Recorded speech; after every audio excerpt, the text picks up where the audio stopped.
past 2 weeks of my life have been one disaster after another. On Wednesday, April 30th, 2014, I was driving down westbound 695 when a pickup truck crossed the median dividing 695 and 97, struck my car, propelled us 2 lanes of traffic before we both crashed into a safety wall. When we emerged from our vehicles, we were both miraculously unhurt, but my car was scrap metal. The first person that I called was my mother.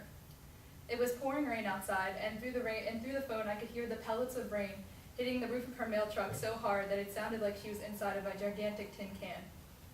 But it was hearing her voice that reminded me that when all I wanted to do was curl up in a ball and give up, I had to keep going.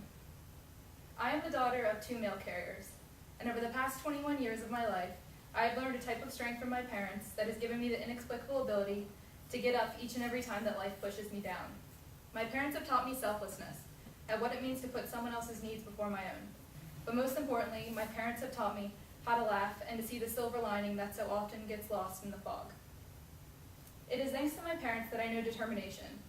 Being a mail carrier is not a job for the faint of heart. My parents have delivered mail for longer than I have been alive on this planet. They have braved the heat, the wind, the snow, and the cold. When the rest of the world is given administrative leave, my parents are braced against whatever hurricane or blizzard is blowing through, a mail bag on their shoulder, and their uniform soaked with precipitation. Giving up or calling in sick is not in their vocabulary. When my mom had to call out of work the day after my accident, it was the first time that she had called out of work in almost 7 years.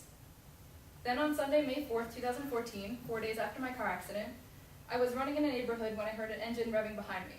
I turned to watch a truck fill the space where I had just been running after striking a car that contained a mother, the family dog, and a 3-month-old baby. The mother's car had been impacted so hard that the back passenger door couldn't be opened, and the baby was inside, crying and unreachable. I could feel my own panic of my own accident resurfacing for a second, and for a second I hesitated to approach. But despite everything, I knew what I had to do. And as I had watched my parents do countless times over my life, I put aside my own needs and went to help. My parents have taught me that helping people is one of the best legacies that a person can leave behind. I have watched my mother and father organize fundraisers and donations for the troops, neighbors with cancer, and coworkers who have lost loved ones. I've sat in the back seat and watched my parents pull over to give a stranger a ride the rest of the way to the nearest VA branch.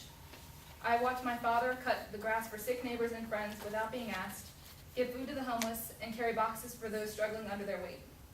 I have been raised by these 2 amazing people to believe that seeing people, helping them, and carrying their burden when necessary is what it means to be a person of character and of strength. 2 days ago, on Sunday, May 11, 2014, I was driving down southbound 95 when I felt my newly replaced car sag under a rapidly deflating tire. I pulled over on the side of the road, and after 2 weeks of one problem after another, I closed my eyes and wanted to disappear. Lucky for me, a Maryland Transportation Authority truck pulled up behind me. The driver got out, changed my tire in less than 3 minutes, and sent me on my way. But even with the donut on my car, a broken tire in the trunk, and yet another expense to take on, I smiled at the silver lining of that truck finding me. My parents have taught me the importance of looking for the good in the darkness. When I was 11, my dad's windshield was left unlatched during an oil change, and smashed his windshield after he began picking up speed.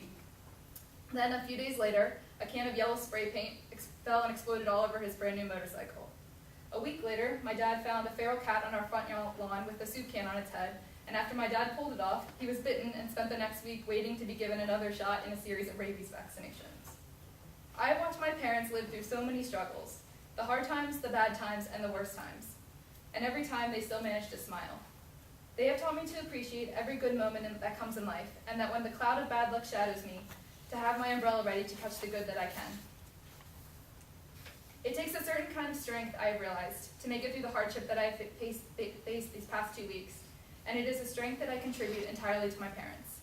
My mother and father have raised me by example, showing me the power to keep going when all seems lost, the necessity of helping others, and the importance of finding the light in the darkness. It is their guidance that has shown me what it takes to be the best person that I can be, and as I envision the person I want to be in the future, it is them that I someday hope to emulate.